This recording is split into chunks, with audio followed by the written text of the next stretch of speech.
मित्रों नमः संस्कृताय। संस्कृत गंगा धारागंज प्रयागराज में आप सभी मित्रों का बहुत बहुत स्वागत है। ध्यान दीजिएगा, हम लोग प्रश्न पत्र हल कर रहे हैं और अभी टीजीटी का प्रश्न पत्र चल रहा है। इसके बाद पीजीटी, यूजीसी, नेट, जेआरएफ जितना अधिक से अधिक हो सकेगा हम लोग करेंगे।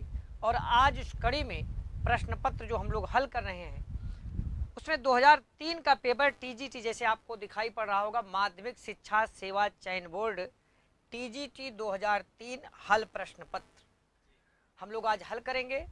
और हमारे साथ हमारा साथ देने के लिए उपस्थित हैं इस समय मणि भैया उपस्थित है और जय विजय उपस्थित है। आप जानते होंगे जय विजय मतलब डीके बीके, शुंभ निशुंभ ना। और एक हमारे प्रभाशंकर भैया हैं, हाँ, एपिसोड गुरु। चलिए मित्र, हम लोग पहले प्रश्न की तरफ आते हैं। देखिए, एक लाइन लिखा हुआ है, अंतःकरण तत्वस्य दंपत्यो स्नेह संश्रयात आनंद ग्रंथिरो एकोयम अपत्यमिति पठ्यते। यहाँ अपत्य में एक शब्द आया है, ऐसे कोई लाइन दे दिया जाएगा, ध्यान दीजिएगा। अब ऐसे कोई भी लाइन दे दिया जाएगा, वहाँ ऐसे मान लो, यहाँ देखिए, या तो अंडरलाइन कर दिया जाएगा या तो अलग से दे दिया जाएगा। यहाँ अपत्यम शब्द का अर्थ है विश्वास, संतान, सीधा और गर्भिणी। तो भैया यहाँ अपत्यम का अर्थ क्या है? संतान होगा। बी नंबर ऑप्शन सही हो, और पहला बी नंबर ऑप्शन सही हो गया तो हमारे विजय भैया चेहरा प्रफुल्लित हो गया। 20 मतलब बीबी, समझ में आ गया? तो पहला प्रश्न सही हो गया, बहुत बढ़िया। आज का दिन आपके लिए शुभदायी रहेगा। सा वर्णलिंगी विदितः समाययो युधिष्ठिरं द्वैत बने बने चरा। इस श्लोक में वर्णलिंगी, ये भी बहुत इंपॉर्टेंट प्रश्न है। वर्णलिंगी, देखिए, दो प्रश्न प्रारंभ का ही शब्दार्थ पूछ लिया, समझ में आ गया? तो वर्णलिंगी मतलब ब्रह्मचारी, ब्राह्मण, राजा लोग, आत्मीय जन। तो यहाँ पर वर्णलिंगी मतलब क्या होगा? ब्रह्मचारी।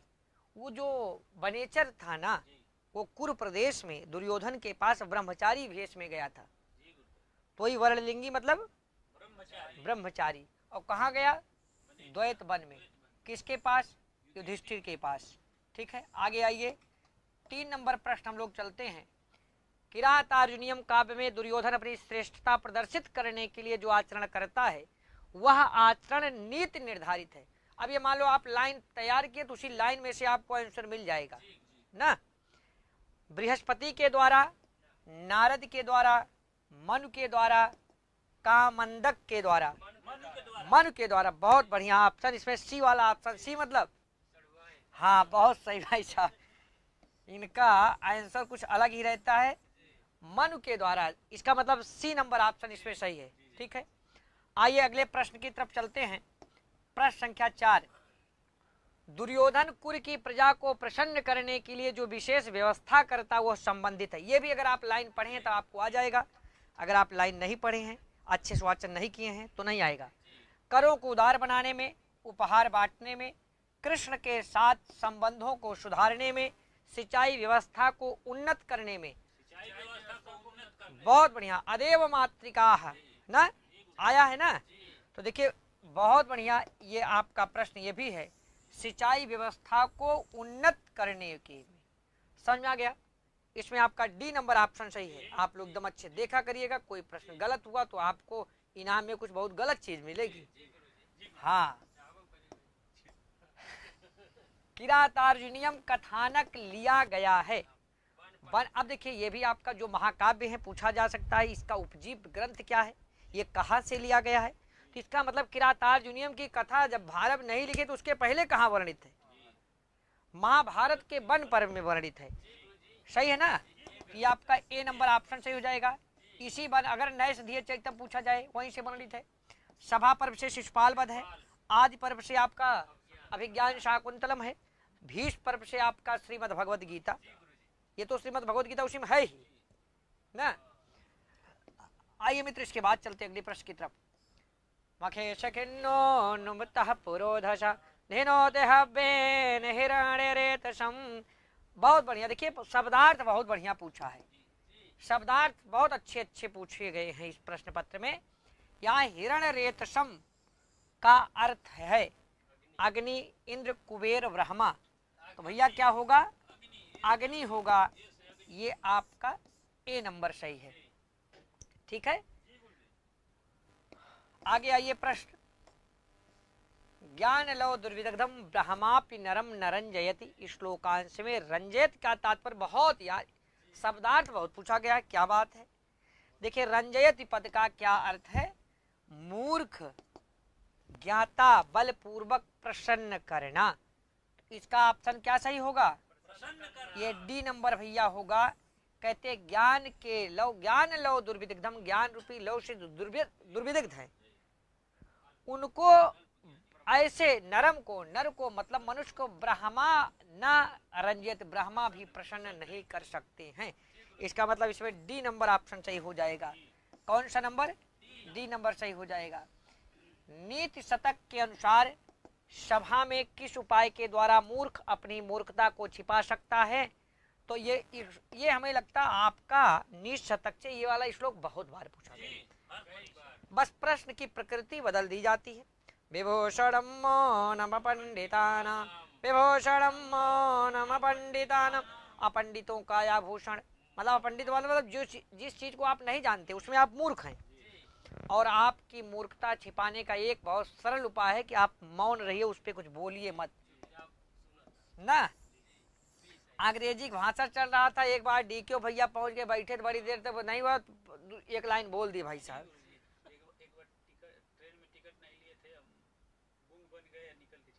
वाह क्या बात है,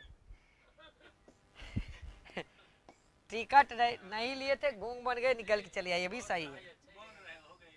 मूर्धन्यवा सर्वलोकस्य शीर्यते वन एवा। श्लोकांश में मूर्धनि शब्द का अर्थ है आगे पीछे ऊपर नीचे। हाँ भैया ये होगा ऊपर मस्तक। ठीक है, जो फूल होता है ना, ध्यान दीजिएगा, वो भगवान के कहाँ चढ़ता है, सिर पर, और नहीं तो वो क्या होता है, मुरझा जाएगा। ठीक है, मूर्धना वा सर्वलोकस्य शीर्यते बनेवा। तो ध्यान दीजिएगा, इसका मतलब होगा मूर्धना मतलब मूर्धजा बनता, मूर्धजा शब्द इत्यादि है बने हैं ना, ये जो आपके सर है, मस्तक है। लिखा उत्तर रामचरितम की कथा वस्तु प्रारंभ होती है शंभुक वध के लिए राम के दंड कारण जाने से, राम द्वारा सीता के निर्वासन से, राम और सीता के पुनर्मिलन से, लवकुश का चंद्र के युद्ध से। बहुत बढ़िया प्रश्न है। उत्तर रामचरितम की कथा वस्तु प्रारंभ होती है, इसका मतलब आपको प्रारंभ में जो आपके नाटक हैं वो सब पढ़ने पड़ेंगे, थोड़ा सा कहानी पढ़नी पड़ेगी ना, पूरा नहीं पढ़ेंगे घबरा जाएगा। तो शंभुक वध के लिए राम दंड कारण जाने से, कि राम सीता के निर्वासन से, राम सीता के पुनर्मिलन से, लवकुश चंद्र के युद्ध से, भी सही है। ध्यान दीजिएगा, वो जो अर्जुन नाम था वो चित्र बनाया था, तो वो जब लक्ष्मण से पूछते राम जी कहाँ तक है, तो बताते हैं कि अग्नि, वो जो शुद्धि तक है, समझ में आ गया। और उसके बाद निर्वासन ही तो सीता जी का होता है ना, पहले उसमें, समझ में आ गया। तो आपका ये हो जाएगा बी नंबर सही हो जाएगा, पक्का है ना। और नहीं तो जान दे लोग मार देंगे इसको, जबकि ये तृतीय अंक गबड़ा जाएगा। और ये थोड़ी पूछा तृतीय अंक, हाँ भूमिका भी आपको पढ़ना पड़ेगा। उत्तर रामचरितम में देखिए ये पात्रों की संख्या भी पढ़नी पड़ेगी। अब इससे आप क्या समझे, पात्र पढ़िए, महिला पात्र पढ़िए, स्त्री पात्र ना, पुरुष पात्र पढ़िए, और ऐसे पात्रों को पढ़िए कि जो रंग मंच पर उपस्थित नहीं हुए हैं। तो कितने लोग हैं, बाकी जितने लोग बचेंगे महिला पुरुष जोड़ देंगे, आपके कुल पात्र आ जाएंगे।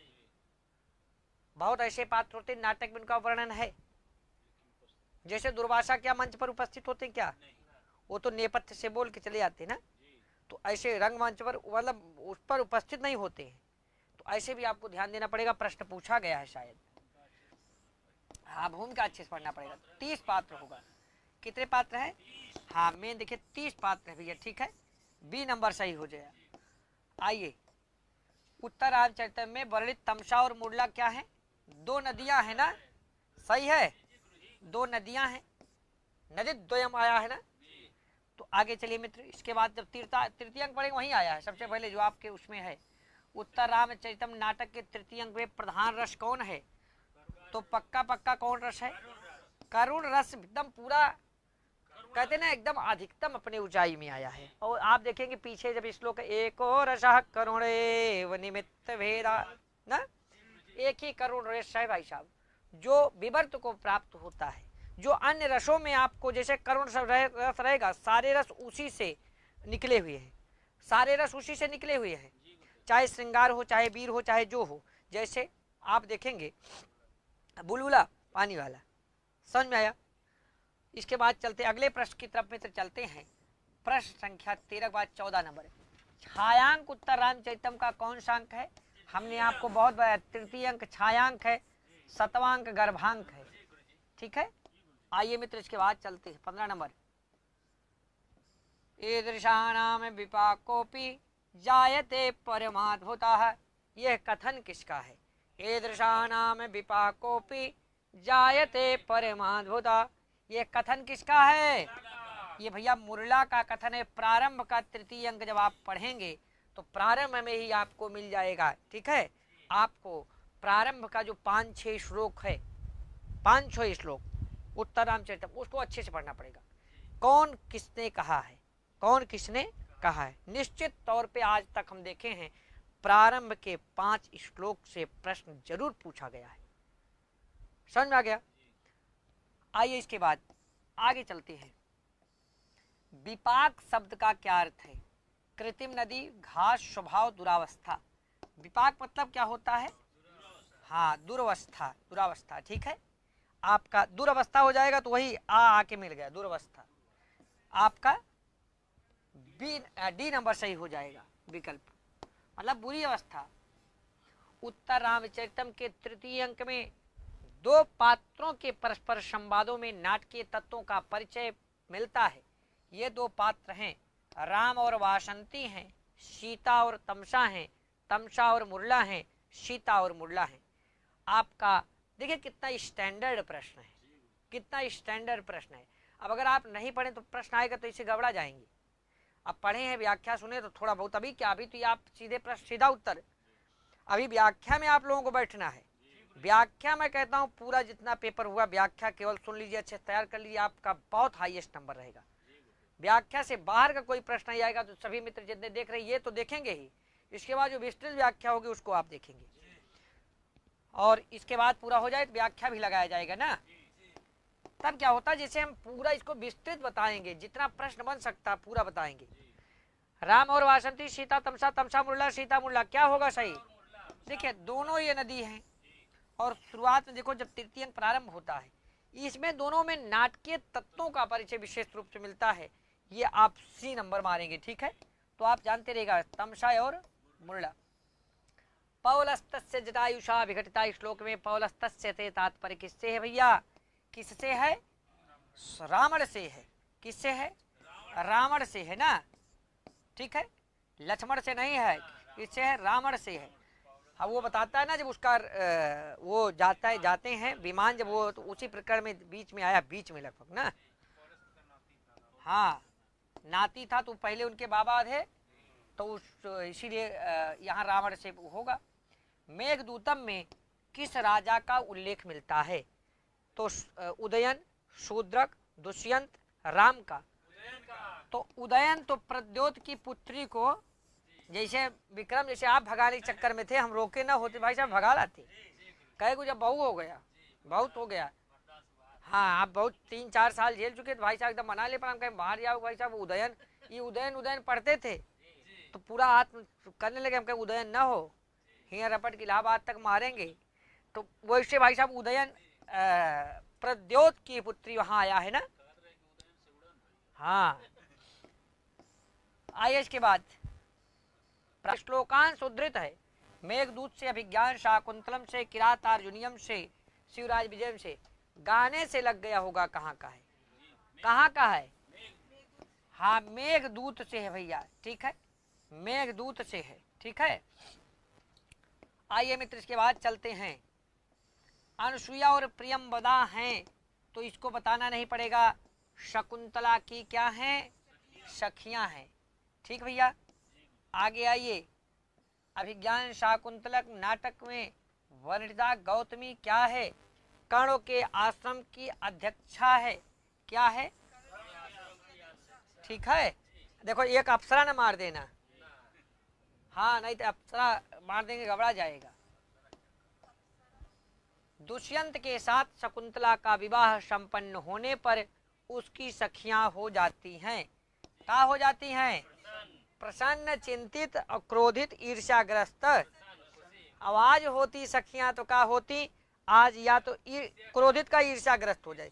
क्रोधित में लोग जान जाते हैं। क्रोधित में देखिए, क्रोधित होना कोई बहुत बड़ी बात नहीं है। जैसे हाँ एकदम पक्का पक्का करते हैं। महिलाएं ज्यादा ईर्ष्याग्रस्त होती, पुरुष क्रोधित होते हैं। सही बात है ना? क्रोध तुरंत हुआ, समाप्त हो गया, कोई दिक्कत नहीं। और महिला अंदर अंदर, हाँ तो इसका हो जाएगा। लेकिन प्रसन्न हुई थी। क्या हुई थी? प्रसन्न हुई थी। ठीक है, आगे आइए। इसके बाद चलते अगले प्रश्न की तरफ। 23-24 तपोधनम वेत्सना माम उपस्थितम। यहाँ तपोधन शब्द प्रयुक्त हुआ है भैया। कौन तपस्वी आया था? दुर्वासा आए थे। कहाँ आए थे? कर्ण की कुटिया में शकुंतला के पास आए थे। शकुंतला ध्याने नहीं दी, वाम हस्तोपहित बदना हो गई थी और अरण्य मानसा हो गई थी। किसके प्रति हो गई थी? दुष्यंत के प्रति हो गई थी। बाबा ध्यान नहीं दे। बाबा भाई साहब ध्यान लगाए, कहे जय भाई साहब गड़बड़ मामला, गलत कांटा जुड़ा। के कांटा जुड़ना दिक्कत नहीं है, लेकिन ये जो कांटा जुड़ा किसी ध्यान न दो, ये गलत है। और कह दिए भाई साहब, और क्या इस समय यही मिनहू है ना। 4 बजे फोन मिलता दुनिया भाई साहब, 5 फोन किए, उठाया नहीं बंदा, 5 फोन तो अनन्य मानसा हो जाता है। 4 से 5 सुबह। और किसी दिन आ गए तो क्रोध, मान लो कोई इंपॉर्टेंट काम हुआ तो क्रोध आ गया, तो फिर वही शकुंतला वाला श्राप मिलेगा। सी हो जाएगा ना। तपोधनम गच्छ पादयोः प्रणम निवर्तयनम। यह कथन किसका है? ये कथन कहती है, आज्ञा देती है। देखो, गच्छ जाओ, पादयो दोनों पैरों में, प्रणम प्रणाम करके, निवर्तयनम मतलब उनको लौटा करके लेके आओ। किसको? दुर्वासा को। ये अनसुईया कहती है प्रियंवदा से। तो ये हो जाएगा ए नंबर ऑप्शन। कौन हो जाएगा? ए नंबर हो जाएगा। ये सब कब सही जाएगा? जब आप पढ़े रहोगे, जब आप वाचन किए रहोगे। ठीक है, नहीं तो भैया 2-4 प्रश्न गड़बड़ा गया तो बहुत गड़बड़ हो जाता है। शकुंतला की शाप मुक्ति का कारण है बाजूबंद, कंगन, अंगूठी, मोतियों की माला। अंगूठी थी, नहीं तो सबसे बढ़िया हेरे लगे, सबसे बढ़िया कौन है? ये अभिज्ञान मतलब होता है पहचान ना, और पहचान वहां पे अंगूठी ही थी। आइए मित्र, इसके बाद चलते अगले प्रश्न की तरफ। शिवराज विजय में विभक्त है, लगातार सब पेपर में आ रहा है, ध्यान देना। निश्वास और विराम में, लेकिन देखिए यहाँ उल्टा दे दिया गया है। ये 12 निश्वास हैं, 3 विराम है। पहले 3 विराम होंगे ना, 3 विराम, फिर तीनों विराम में 4-4 होंगे, तो कितना हो जाएगा? 12। ठीक है, आइए आगे चलते। इसके बाद प्रश्न में चलते हैं। नीति शतक के मतानुसार क्रोधी राजा के प्रिय होते हैं। नीति शतक कार्य के मतानुसार क्रोधी राजा के प्रिय होते उसके अपने परिजन, उसके घनिष्ठ मित्र, उसके निजी सेवक, कोई भी व्यक्ति नहीं। कहते कोई भी व्यक्ति नहीं। कौन सा ऑप्शन सही हो जाएगा? विक्रम का रोवे लगा भैया, ये रोवे काहे लगे? बात आ जाती, कोई अनन्य मानसा वाली बात आ गई थी ना, तो अनन्य मानसा भाई साहब आंख से आंसू आ गया। रो ना, भगा लाना, कोई दिक्कत नहीं, लेकिन रो ना भाई साहब। कोई भी व्यक्ति जो क्रोधी राजा होते उनका अपना नहीं होता है, इसीलिए ऐसे व्यक्तियों के साथ ना रहिए तो अच्छा है। नहीं पता नहीं कब का हो गया, पता लगा कि वो बंद हो गए दोनों जने। ऐसे होता क्रोधी व्यक्ति। बहुत गुंडक आते हैं, बहुत ऐसे लोग आते हैं, वो अपराध किया, उसमें आप भी सजा हो गई, पूरी जिंदगी बेकार हो जाती है। हाँ, दुष्टों की मित्रता की तुलना की गई है छाया से, कोयल से, सर्प से, विष से। किससे की गई है? छाया से, कोयल से, सर्प से, विष से। आरंभ गुरुवी क्षैणी क्रमेण लघुवी पुरा वृद्धिमुपैति पश्चात दिनस्य पूर्वार्ध परार्ध भिन्ना छायेव मैत्री खलश जनाना। ठीक है, ये आपका सही हो जाएगा, ए नंबर ऑप्शन सही हो जाएगा मित्र। ठीक है, आगे आइए 30 नंबर है। सभी प्रकार की विपत्तियों से रक्षा होती है, सभी प्रकार की विपत्तियों से रक्षा होती है। पूर्वकृत पुण्यों के कारण, वीरता के कारण, देवताओं की सहायता से, प्रत्युत्पन्न मति से। हाँ भैया, पूर्वकृत भाग्यानि पूर्व तपसा खलु संचितानि, उसी में आया आगे, ध्यान दीजिएगा। जो आप पूर्ण किए रहते हैं ना, सभी प्रकार की विपत्तियों से रक्षा वही होती है। ठीक है, समझ गए। आइए मित्र, इसके बाद चलते अगले प्रश्न की तरफ चलते। अगला प्रश्न हमारा क्या है, 31 नंबर का प्रश्न है। कंथा शब्द का अर्थ है कंथा, क्वचित कंथा आया ना, क्वचित पृथ्वी सैया।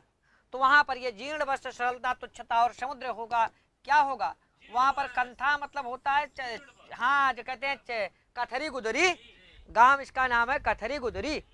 समझ में आ गया भाई साहब। तो जीर्ण वस्त्र, कंथा मतलब, हाँ, तो ए नंबर ऑप्शन सही हो जाएगा विक्रम, ए नंबर सही हो जाएगा। मेघदूतम में यक्ष स्थापित हुआ था। हाँ, मान लो यहाँ भी प्रश्न बन जाए कि बीके भैया किससे स्थापित हुए, तो भाई स्थापित नहीं हुए, होना बाकी है, लेकिन भगवान करें हो ना। ठीक है, मेघदूतम में यक्ष स्थापित हुआ था किससे, कुबेर का। ऑप्शन नंबर क्या हो जाएगा, बी सही हो जाएगा। बी भी बहुत सही हो रहा है, पूरा मन अब लग रहा है, लेकिन मन ठीक है। तस्मिन् अद्रौ कदाचित् बला विप्रयुक्त सकामी, यहाँ अद्रौ का तात्पर्य क्या है, तो ध्यान दीजिएगा। प्रारंभ के मेघदूतम के पूर्व, उसमें प्रारंभ में भी आया है पर्वत, घर, सूक्ष्म वस्त्र, मार्ग। अद्रौ क्या होगा, पर्वत से होता है। ठीक है, आइए मित्र, इसके बाद चलते अगले प्रश्न। धूमत ज्योति सलिल मरुताम सन्निपाता को मेघा, प्रस्तुत श्लोकांश में सन्निपात का क्या अर्थ है। ध्यान दीजिए, जूही की कली से, गर्जन से, चमेली से, मेघ समूह से।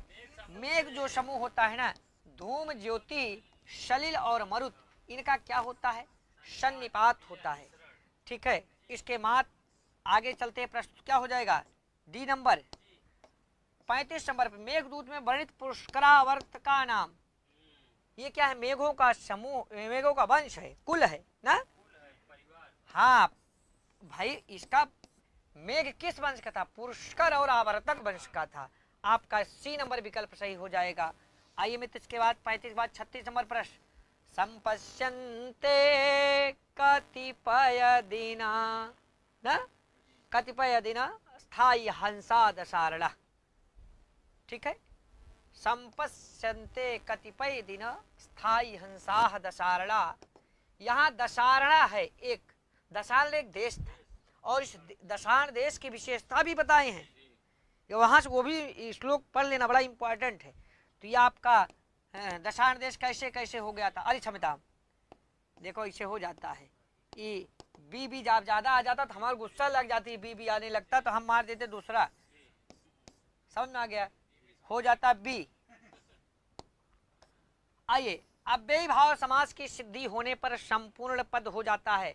बड़ा अच्छा है, इस पर फोन उठा के बता लीजिए, पढ़ा रहे हैं प्राचार्य उधर नीचे। अव्ययी भाव समास की सिद्धि होने पर संपूर्ण पद हो जाता है। पुल्लिंग, स्त्रीलिंग, नपुंसकलिंग, उपर्युक्त तीनों। आधे घंटे बाद तो क्या हो जाएगा, अव्ययी भाव समास की सिद्धि होने पर संपूर्ण पद हो जाता है, नपुंसक लिंग में हो जाता है। किसमें, और ध्यान दीजिएगा, अव्यय होता है, सामासिक पद क्या होता है, 16 अर्थों में होता है, नित्य समास होता है, और क्या होता है, आस्वपद, आस्वपद विग्रह होता है इसका, जानते रहिएगा मित्र। ठीक है, आगे आइए, इसके बाद चलते अगले प्रश्न की तरफ। विष्णु पश्चात, यहाँ पर जो विष्णु नाम आ गया, इसके पश्चात ये अनु, ठीक है, अनु विष्णु कहाँ है, के डी है ना, ये आपका डी नंबर प्रश्न सही हो जाएगा। ठीक है, आगे आइए, इसके बाद चलते हैं। इसके बाद एक सेकंड, एक मिनट,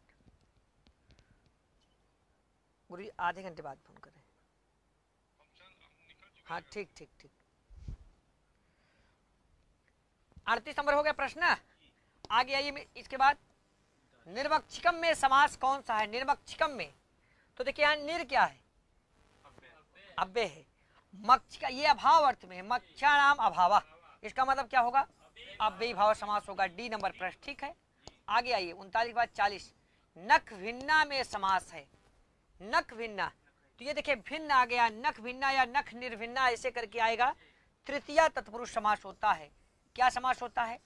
तृतीया तत्पुरुष समास होता है मित्र। आइए 41 नंबर, षष्ठी तत्पुरुष युक्त समास है। षष्ठी तत्पुरुष युक्त समास क्या है? अब देखिए कभी भी राजपुरुष ऐसे आए तो आप जब बीच में आएगा का ऐसे चिन्ह आ जाए का की के, आप उसका अर्थ करो मतलब राजा का पुरुष मतलब आदमी, तो इसका मतलब क्या हो जाएगा? ये बी नंबर ऑप्शन सही हो जाएगा। ठीक है, आइए इसके बाद चलते हैं। समास में प्रथम शब्द संख्यावाची वो द्विगु समास होता है जब दूसरा शब्द क्या हो? संख्या का संज्ञा, संज्ञा के साथ जब समास होता है तो क्या होता है? द्विगु समास होता है मित्र। आगे आइए, पीताम्बरा में समास क्या है? अगर पीताम्बरम पूछा जाएगा तो कर्मधारय, पीताम्बरा पूछा गया है तो क्या हो जाएगा? बहुब्रीहि हो जाएगा। क्या हो जाएगा? बहुब्रीहि हो जाएगा। आगे आइए, बालक शब्द का द्वितीय बहुवचन का रूप क्या होगा? जैसे राम के तरीके से क्या होगा?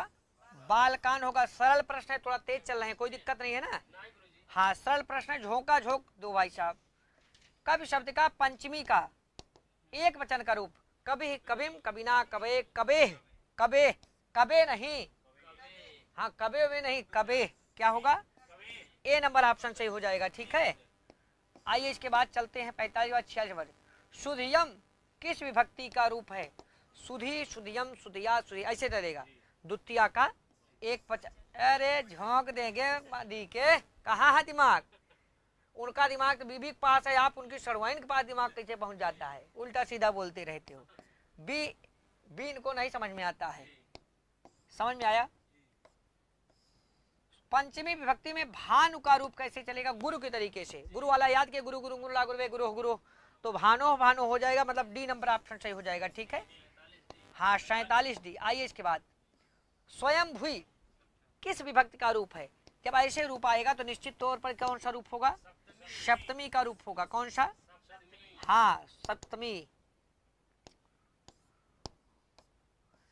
फला नाम किस विभक्ति का रूप है? इसको बताना ना पड़े, क्या होगा? षष्ठी का बहुवचन। ठीक है, ये सब सरल है इसलिए झोंकम। हाँ षष्ठी विभक्ति में दधि का सही रूप क्या होगा? दधिम, दधना, क्या होगा? षष्ठी विभक्ति पूछा गया ना, सही रूप होगा दधनो, दधना, भाम, दधि, दधीन। देखने से ही गलत लग रहा है, ऐसा ऑप्शन भी नहीं, बहुत सरल बना देते हैं। तो क्या बचा? दधनो। ठीक है, आइए इसके बाद अभिनिविशेष सूत्र है, लगातार तीसरी या चौथी बार आ रहा है, लगातार तीसरी चौथी बार आ रहा है। अभिनिविशेष कर्म का है, बी नंबर हो जाएगा। यहीं पर अभिनिविशेष उपान अध्यांग वशा अधिसिंह स्थासाम कर्म, तीनों सूत्र किसका है? कर्म का। क्या करता है? आधार को, कभी पूछे क्या करता? आधार को कर्म बनाता है। आधार की अधिकरण संज्ञा नहीं करता है, आधार की कर्म संज्ञा करता है। कर्म संज्ञा करने वाले आधार की ही 3 सूत्र है ना। अभिता के योग में लगातार जैसे लग रहा है रिपीटेड क्वेश्चन आ रहा है, पहला द्वितीय होता भैया। ठीक है, तृतीया विभक्त तब होती है जब काल अर्थ द्योतित होने पर, हीन अर्थ द्योतित होने पर, अनादर अर्थ द्योतित होने पर, इनमें से कोई नहीं। अब देखिए, काल अर्थ द्योतित हो लेकिन फल की प्राप्ति हो, ये माना गया ऑप्शन ना। लेकिन ध्यान दीजिएगा इसका पूरा, काल अर्थ द्योतित होने पर द्वितीया भी होती है, तृतीया भी होती है। अगर फल की प्राप्ति हो, अपवर्ग, अपवर्गे तृतीया, लेकिन फल की प्राप्ति होगी तभी आपका तृतीया होगा ना। तो इसे बहरहाल ऑप्शन में अब यही सही है तो इसको करना पड़ेगा। उसे प्रश्न बनाने वाले को यह चीज ध्यान देना चाहिए। इनांग विकार सूत्र है भैया, इससे करण होता है। आए जब अंग विकार हो जाए उसमें लगता है तृतीया। आपका विकृतंग हो, काने से सुनाइए नहीं पड़ा है तो कहें कर्णेन बधिरा, पैर लगड़ा है तो कहें का पादेन खंजा, और इनकी सड़वाइन का हाथ टूट गया था, ऐसे की भाई साहब, तो जबरदस्ती है उसको कहे हस्तेन लुंजा, हस्तेन लुंजा न। अब पुल्लिंगों में प्रयोग करे, हस्तेन लुंजा लुंजा बोल रहे थे, लेकिन बोल चिढ़ा रहे थे। अरे भाई साहब ये का तो कौनो सूत्र नहीं बना अभी संस्कृत में। कह रहे हर बेरी अगर आंख मटकाए तब उसमें कौन, अब इसको विकार पता लगा, देख के विकार है कि आपको देख के विकार हो रहा है। अब वो आपो आंख हरदम मटकाते तो आपको विकार थोड़ा मान लिया जाएगा। इनका प्रश्न उल्टा सीधा रहता है आज तक। बालकाय मोदकम रोचते में देखिए, रोचते बाल का जो आपका जानते हैं प्रियमाण होगा, प्रसन्न होने वाला व्यक्ति जो होगा उसमें चतुर्थी होती भैया। तो क्या होगा, चतुर्थी विभक्ति होगी। ठीक है, आइए 55 बाद 56। जब क्रुद्ध द्रुह धातु उपसर्ग, बहुत अच्छा प्रश्न है, बहुत अच्छा प्रश्न है। क्रुद्ध द्रुह उपसृष्टयोः कर्म, जब कभी ये क्रुद्ध और द्रुह ऐसे हैं इसमें होती चतुर्थी, लेकिन अगर उपसर्ग के साथ आएंगे तो हो जाएगी द्वितीया, कर्म होगा ना, सी नंबर सही होगा, ध्यान दीजिएगा। जैसे अब क्रुध्यति, तो इसके पहले आप कर्म होगा, और नहीं तो अगर ये उपसर्ग साथ नहीं आएंगे तो क्या, चतुर्थी। अपादान मूलतः प्रयुक्त होता है किसमें, ई वाला बताएंगे बीके। अरे बाप रे, राम राम राम राम राम राम, वियोग अर्थ में प्रयुक्त होता भैया। हाँ, कैसे बता लीजिए, तो ई वाला तिनका सबसे ज्यादा तैयार है, ई वाला सबसे ज्यादा तैयार है। हाँ, बी पहिया तरफ आसन्न भविष्य के लिए प्रयुक्त होता है। आप देखिए, आपको 10 लकार लिखकर 10 लकार के सामने किस लकार का किस अर्थ में प्रयुक्त होता है इसको तैयार करना है। आज का काम आपका, जितने लोग हमारे मित्र वीडियो देख रहे हैं, सब लकार लिखकर किस अर्थ में प्रयुक्त हो रहे हैं उसको आपको लिखना है। तो लिट, लुट, लिट, लंग, क्या सही होगा, लिट। ये तो लिट आप जानते हैं सामान्य भविष्य, तो कौन ऑप्शन समझ गया, सामान्य न देकर के आसन। अगर आपको आगे मिले आसन भविष्य के लिए तो क्या मारेंगे, लिट। पक्का है, हाँ तो आज हमको पढ़ाई फोड़ देंगे भाई साहब, हाँ पक्का जाने रहना, हाँ पक्का है। भू धातु का रूप लोट लकार मध्यम पुरुष एक वचन में होगा। तो देखिए, भव, भवतम, भवत, भवंतु, क्या होगा, भू धातु का लोट मध्यम पुरुष, समझ गए। कभी कभी क्या होता है, पहला ऑप्शन मान लो ये देखो, ये भी बनता है तो गड़बड़ा न दें आप लोग, भव, भवतम, भवत ना, और कोई यहाँ दिया उपयुक्त तीनों, तो उसको पढ़ेंगे उपयुक्त तीनों मार देंगे। भू धातु लिट लकार प्रथम पुरुष एक वचन में रूप बनता है। हाँ, ज्यादा ना तैयार करना, एक धातु का आपको सारा 10 लकार तैयार कर लेना है, क्योंकि आपको 2-3 बार प्रश्न मिला, 2-3 बार प्रश्न मिला है कि लट, ये 5 लकार से बाहर जाके प्रश्न पूछ लिया गया, समझ आया। जैसे प्रवक्ता वाला कोई पेपर बनाया होगा तो निश्चित रूप से बाहर जा सकता है एक आध प्रश्न के लिए। तो क्या होगा, लिट लकार प्रथम पुरुष एक वचन में रूप क्या होगा, बभूव, बभूवतु, बभू, इनमें से कोई नहीं, क्या होगा, काय काखत बोल नहीं रहे भाई साहब, ए सही होगा, क्या होगा, ए सही होगा। ठीक है, पढ़े हैं 2-3 बार तो फटाफट बोलना चाहिए, समझ में आया। आज इनका दिमाग यहाँ है नहीं, बीके का। गम धातु लिट लकार, अब देखिए लिट लकार 2 बार पूछ लिया, अच्छा एक किए हैं तो आप और पूछेगा तो कल ले जाएंगे, तो सही होगा।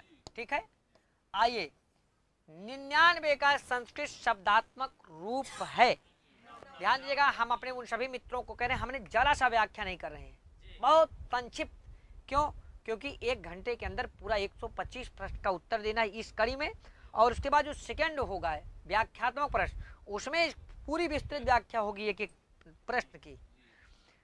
99 का संस्कृत देखिए क्या होगा, 9 नौती हो गया, ये होगा नहीं 96 होगा, 90 90 होगा, 1 90 89, मतलब यही होगा, ए नंबर ऑप्शन। तुम कुसुमपुर जाओ, तुम का क्या हो जाएगा, तुम, कुसुमपुरम क्या होगा, गच्छ, कुसुमपुरम गच्छ, कहाँ है, ये है ना, बी नंबर।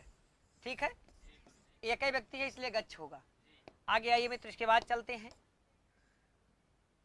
64 यही है, हो गए तो किम करवाणीते। देखिए ये सब कैसे पकड़ा करिए, कैसे पकड़ा करिए। देखिए मैं तुम्हें जुड़ा है ना, करवाणी कहाँ है, उत्तम पुरुष का तो मैं जोड़ दो, ते मतलब आपके लिए या तुम्हारे लिए, तुम्हारे लिए, करवाण मतलब क्या कर सकता हूँ, मैं तुम्हारे लिए क्या कर सकता हूँ, ऐसे कुछ बनेगा कि मतलब क्या, कहीं है ऑप्शन में, मैं तुम्हारे लिए क्या, देखिए यही है पहला, मैं तुम्हारे लिए क्या कर सकता हूँ। अब मैं कहाँ से जोड़े, मैं कहाँ जोड़े, इसी करवाणी से, क्रिया उत्तम पुरुष की थी। ठीक है, और ते यह वैकल्पिक रूप है, इसीलिए हो जाएगा तुम्हारे लिए। ठीक है, ये आपका चतुर्थी का एक वचन है। और किम क्या कर सकता हूं, आइए।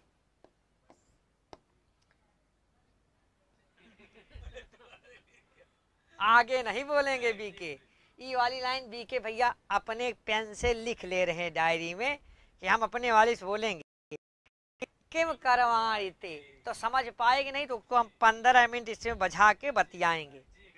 एक एक आशिक पड़े हैं पृथ्वी पर। पृथ्वी ऐसे तो चल रही भाई साहब, ऐसे चल रही पृथ्वी। हाँ, अब तक खत्म हो गई होती। जो ऐसे उदयन टाइप के व्यक्ति हैं, ललित स्वभाव वाले, वो सोचते हैं कि पृथ्वी मेरे कारण से ही चल रही है। जो है इस दुनिया में सब सोचता है कि इसमें हमारा सबसे ज्यादा योगदान है पृथ्वी चलने में। हाँ, कामी स्वताम पश्यति, क्या बात है। एतद आसनम आस्त्याम, जब अलग अलग तोड़ के पढ़ेंगे। एतद आसनम आस्त्याम का अर्थ क्या है? एतद आसनम आस्त्याम मतलब यह आसन को क्या करिए, ग्रहण करें। तो क्या हो जाएगा? बीबी हो जाएगा ना, ये हो जाएगा। बड़ा सरल दिया गया है। बाकी देखो एतद आप कुछ होबे नहीं करेगा, ठीक है, हो गया। बी नंबर सही है। आइए अगला प्रश्न। संस्कृत व्याकरण में मूल स्वरों की संख्या कितनी है?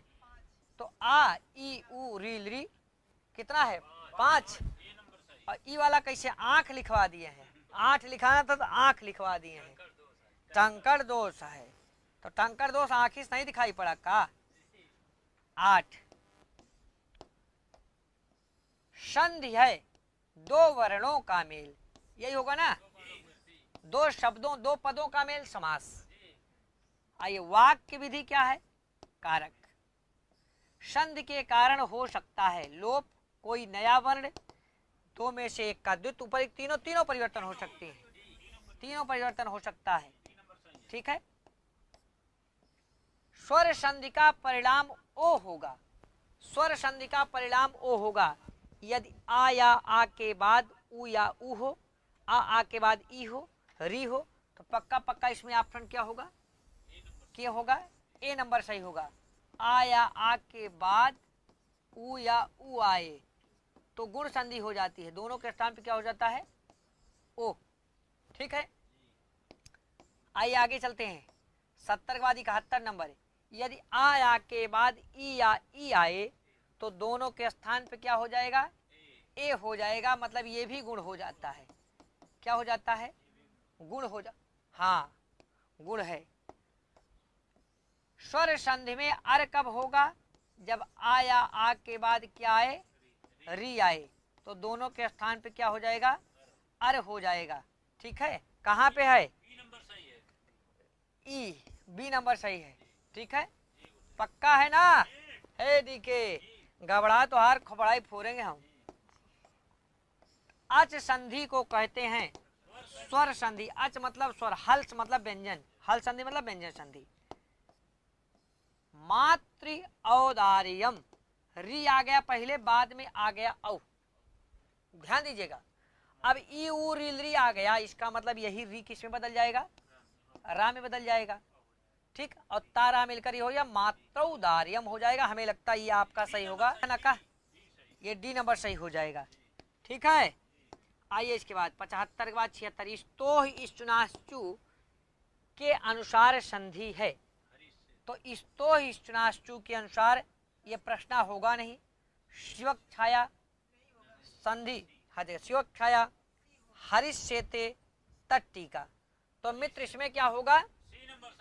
हाँ, ये हरिश्चेते होगा। ये देखो सा यही बदल गया इसमें, किसमें? हाँ, ठीक है। आइए हैं आप अनन्य मानसा हो गई हैं क्या? पांचाली होगी, ठीक है मित्र। आइए इसके बाद शिवराज विजयम काव्य का प्रारंभ होता है सूर्योदय वर्णन से होता है भैया। अरुण एष प्रकाश है ना, पढ़े ना? भगतो मरीच मालिना पढ़े ना? तो निश्चित रूप से क्या हो जाएगा? आपका ए नंबर ऑप्शन हो जाएगा मित्र। इसके बाद आते 78 के बाद 79। गोपीनाथ कौन था? शिवाजी का मित्र, अफजल खां का दूत। तो ये अफजल खां का दूत देखिए, बी नंबर ऑप्शन मिल गया पत्र लेकर, ठीक है। आपका बी नंबर ऑप्शन सही है।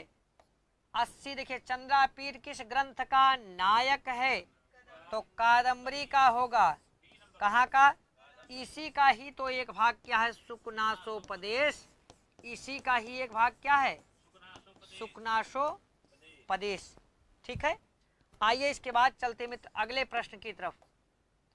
कादम्बरी में किसके 3 जन्मों का वर्णन है? कादम्बरी में किसके 3? ये प्रश्न रिपीटेड है 2-3 बार, और ऐसा आएगा तो आप निंचो घबराइएगा मत, चंद्रापीठ ही मारिएगा इसी को ना। 82 वैशंपायन की प्रेम का, हाँ वैशंपायन वही पुंडरीक, समझ में आया? सहनायक, जैसे मान लो बीके की शादी हो तो बीके की शादी में आप सहनायक रहोगे, समझ में क्या? अब मान लो बीके भैया की जो महिलाओं रहेंगी नायक नायिका वो दोनों हो जाएंगे। अब मान लो कि सरवाइन से उनके मौसिक लड़की से फलाना फलाना, तो सहनायक आप हो जाएंगे, सहनायिका वो हो जाएगी, नायक नायिका वो दोनों हो जाएंगे। तो ये देखो, ये जो वैशंपायन था इसकी प्रेम का नाम क्या था? तो जो पुंडरीक, यही वैशंपायन पुंडरीक, ये दोनों सहनायक सहनायिका थे। चंद्रापीठ और कादम्बरी नायक नायिका। समझ में आ गया? हाँ, main hero second hero. Kadambari में वर्णन नहीं है अच्छोद सरोवर का, पंपा सरोवर का, सालमली वृक्ष का, देवदारू का वर्णन नहीं है। ठीक है, आइए सालमली वृक्ष पे रहा था ही, पंपा सरोवर अच्छोद सरोवर दोनों का वर्णन आया ही है। शिवराज विजयम किस विधि में लिखा गया? किस विधा में लिखा गया? उपन्यास में लिखा गया। ऐतिहासिक, प्रथम ऐतिहासिक उपन्यास, प्रथम ऐतिहासिक उपन्यास भी है। ठीक है, 85 तिलक मंजरी के लेखक कौन है? धनपाल है। यह भी इंपॉर्टेंट रचना है, तिलक मंजरी धनपाल की है। ठीक है, आगे आइए, इतना ही प्रश्न था। ओ भाई साहब 2003 का पेपर था, बहुत बढ़िया, हम तो समझे 125 है। इस प्रकार से मित्र 2003 के पेपर में मात्र 85 प्रश्न था। ठीक है, और बहुत ही अच्छे तरीके से हम लोगों ने सॉल्व किया। पूरा पेपर ऐसे में आपको बहुत जल्दी जल्दी सॉल्व कराएंगे। एक बार पूरा पेपर सॉल्व हो जाएगा, हल कर ले जाएंगे, उसके बाद व्याख्यात्मक हल होगा, फिर टीजीटी, पीजीटी, यूजीसी, यार जितना पेपर हो